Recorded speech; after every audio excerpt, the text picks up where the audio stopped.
Hola, hola! El mes passat vaig viure una experiència molt especial per a mi com a fan de Sir Terry Pratchett. Vaig poder visitar la ciutat de Wincanton, que està oficialment agermanada amb la ciutat fictícia d'Ankh-Morpork. És per això que alguns dels seus carrers porten noms de carrers d'Ankh-Morpork, però sobretot és la llar del Discworld Emporium, la botiga oficial del Discmund des de fa més de 30 anys.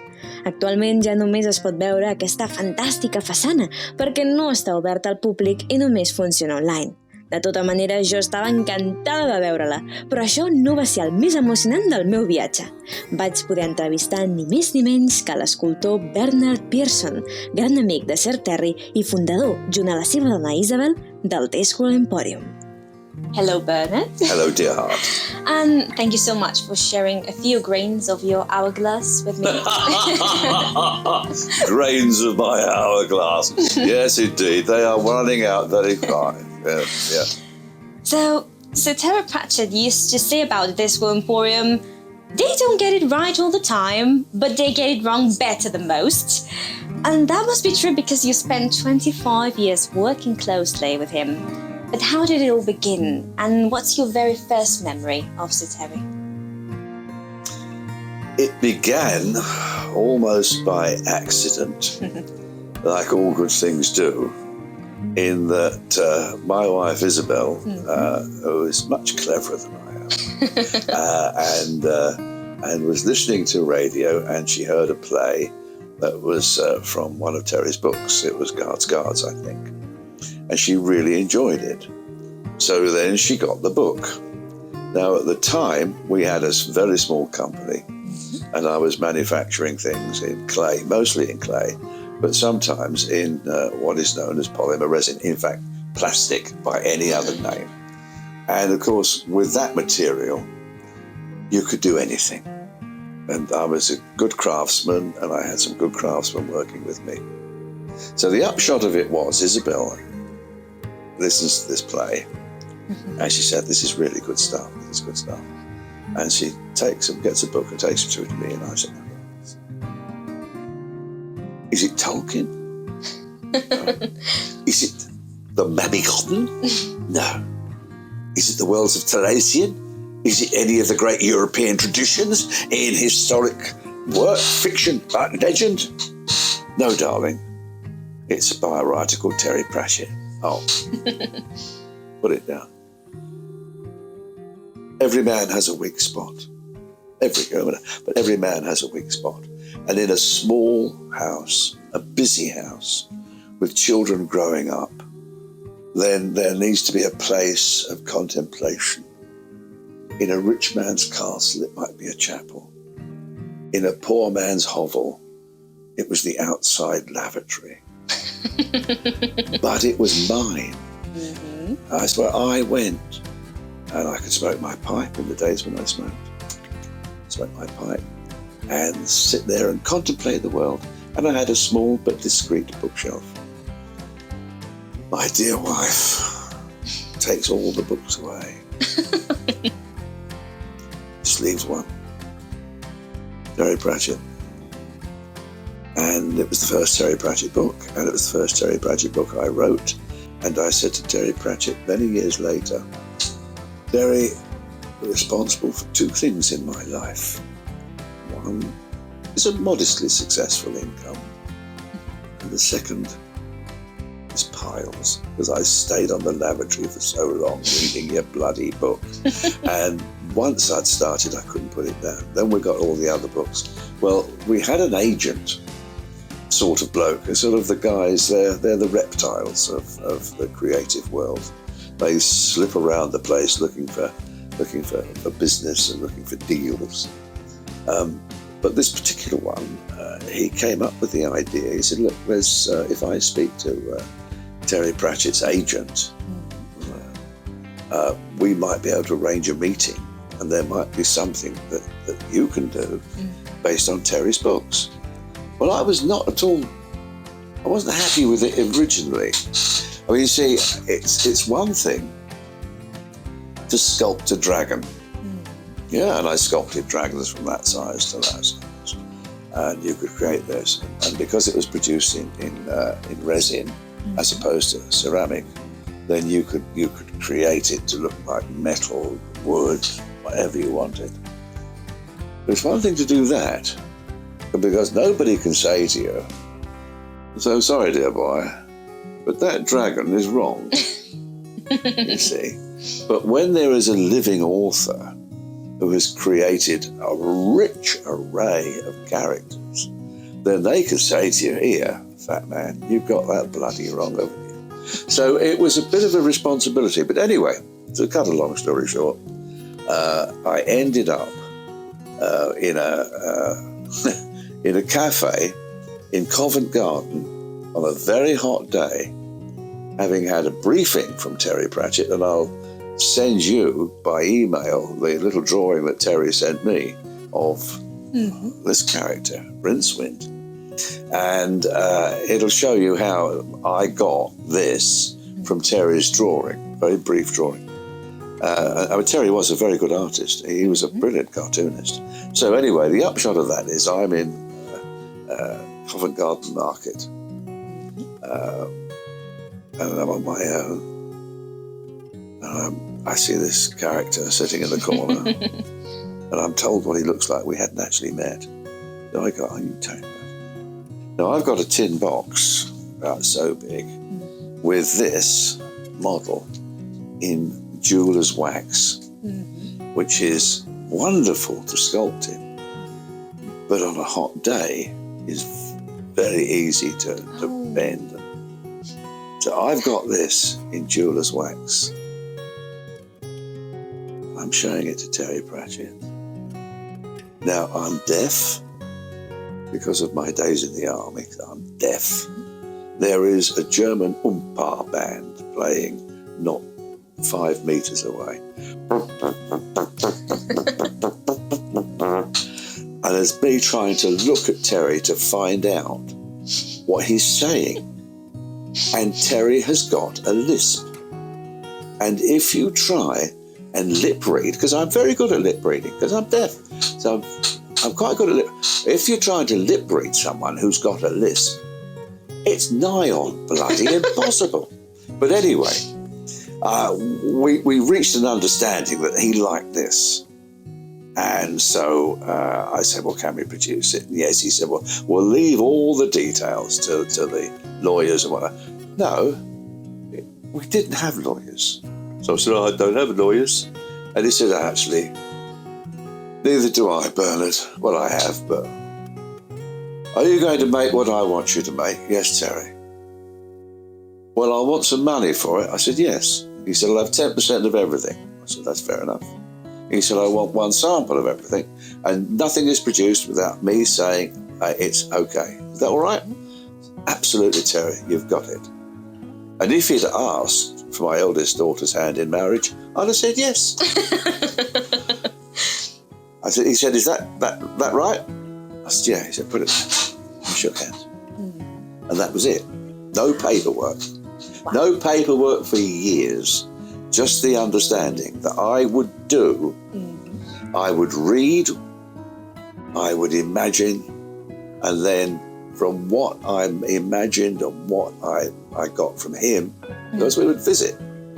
I mean, the reason we are here in the town of Wincanton is because Terry said it would be a good idea if we moved a bit nearer where we were in Suffolk. So, in fact, I was going to ask you, what was the creative process behind every piece of Deswell Collective? And what was the most exciting part of it? Being able to talk to Terry about it? Just imagining it? What is any creative process but a dream? Oh, wow. And it's just a dream with your eyes open. And I was fortunate. In those days, these things used to work. And if I could imagine it, I could make it. And that was the most wonderful gift to have. And it's a gift that took 30 years in the making. Best times? Well, I don't know. I'm an old man now. All my times are best that have passed. So living near Terry was a bit like living near Krakatoa. In some cases, it was jolly exciting. Certainly very exciting at times, and other times it was just a sheer utter delight. He was the cleverest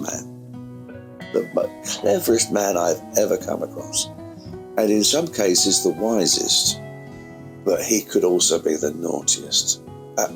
And he would be naughty with barely a smile.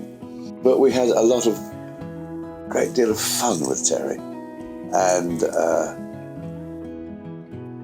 yes, I mean, I miss him to this day every now and again. When the phone used to ring and I'd pick the phone up. Bernard, yes, what do you know about so-and-so? Or, I have a cunning plan, you better come over. And I'd get in the car and he'd be halfway through a book. And he'd be saying, what do you know about this, that, so well, you could make that. You could make it? Oh, yeah. Sort of. Or he'd say, I want this made. Mm-hmm. Now, sometimes it was a piece of sculpture for his garden, which was joy. At other times, it was something tiny, small, and generally insignificant. And you look, how on earth am I going to make this? And it was a whole variety of stuff which never saw the light of day, or if it did, we only made 4 or 5. And I'd sit and I'd talk with Terry. No, we didn't do drawings or anything like that, didn't need to. I had a very good visual memory. And we'd talk about what the character was or what was looking at. I used to do buildings, which I loved sculpting buildings, vernacular architecture, because when you sculpt a character like this, and this is Rincewind, and Rincewind, when I read him and spoke to Terry, was a man on the run, was a man frightened of life, was a man who had faced disappointment and dismay and wallowed in it as it cascaded over him. I had been like that, because in a previous incarnation, I was a police officer. I was a very bad police officer. I really couldn't get my head around the idea of arresting people. So I was placed by my superiors in a small country station as a village policeman with a bicycle. And you get very frightened sometimes if you've only got a bicycle between you and some baddies in a big truck. So I knew what fear was all about. Actually, I was more frightened of the people I worked with than the people I worked around, but that's another story. But anyway, I knew what fear was, and I could understand about running away. I was very good at running away. And so these characters that Rincewind had, I could well identify with. My police career had ended in grand failure, and so I knew what dear Rincewind had gone through on umpteen occasions. So I could transfer that into this figure, which was why it was successful. Now, of course, other figures came along, and you can't transfer, you don't have it, but Terry wrote with such humanity. He knew the nooks and crannies in the moist places of humanity, as well as the sharp and nasties, and he could understand it better than any other writer I've ever come across. So when he was writing about this, so it was very easy for me to get onto that wavelength. And because we had become good friends, it was that wavelength and the fact that we resonated right till the very end. And when he died, a piece of me did. Oh. But you've been so lucky to meet him. I would have loved to meet him. You do every time you open his book. So true. So true. Oh, we're getting so sentimental. Okay, next question. If you could make one of your creations come alive, which one would you choose?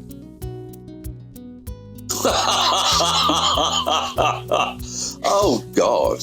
That's a wicked question. You're a dreadful woman. Oops. I don't know. You see, they all had an edge to them. I'd make the building come alive. Oh, that would be amazing. Because I was working on... The men did drum. this wonderful pub, this Boozer. Well, it was based on three. I sculpted this. It was one of the first buildings I did. And I was living in Suffolk at the time I started on it. And I took Terry, he was staying nearby, and I took Terry to this dreadful pub. Oh, it was a dreadful Boozer, which I'd come across as a police officer, as a village policeman. It was just on my patch. And it was notorious. It was a gang. It was a den of thieves. It was wonderful.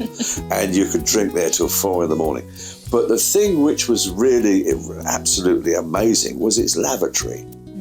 And it had an outside lav, an outside privy. And the pissoir was this sheet of metal.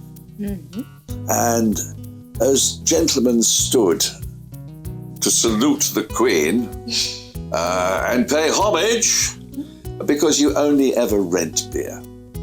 You don't own it. You know, it just so there, and it would be like the roll of drums. Well, I took Terry there, and it was bloody marvellous. So going back, what would you like to create? I'd like to create me being able to walk again, being able to drink again, to have that wicked man, that dreadful fellow at my side, where I'd be once again sent to buy the beer, but this time in the mended drum. That would be great. Going back in time again, since this very first Rincewind figurine, you've created all sorts of tributes to Terry's work. Maps, guides, companions. Which one did you have most fun designing? The stamps. I was going to tell you, who had the idea of actually putting the stamps on the packages of the Disco Emporium? That was Isabel's idea. That's brilliant. Isabel's and Reb.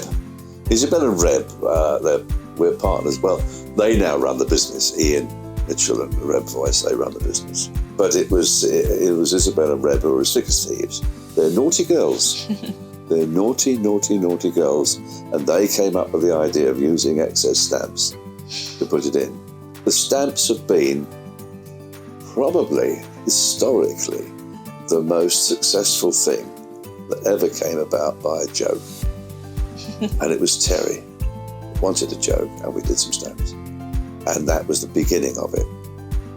That was the beginning of it. And those stamps are now in the Royal Collection. They're in the National Collection. And we've produced maybe 2-3 million. Wow, 2-3 million? Yeah. That's impressive. It is. Wow. I've kept all the stamps that came with my Disco Emporium packages, by the way. One day they might be worth almost as much as you paid for them. But I doubt it. Oh, so you partly answered this, but I need to know, how was it working with Terry, all this? Very demanding, very opinionated. If you got it wrong, intentionally, always unintentionally, of course, but if you got it wrong, he'd bite your balls. And that was it. You know, there really was. You could argue your case, and sometimes I had to argue my case because it was physically impossible to create something at a reasonable cost that he wanted made. And there's been many a good project it's never seen the light of day because he said, no, can't do it. That's it, Bernard. And I've driven away from his workshops, his studios, thinking, have I got a business anymore? So it weren't easy. But then, the phone would ring. So, last but not least, what would you like people to say about Disco Emporium in the following 30 years? Maybe they still get it wrong better than most? I won't be here in the next 5 and my wife has got cancer. I have no fucking idea. But what would you like people to say? To remember about all your work? It's worth as much as I paid for it. Thank you so much, My pleasure. Bernard, and long live the Disco Emporium. Not a problem, my darling, not a problem.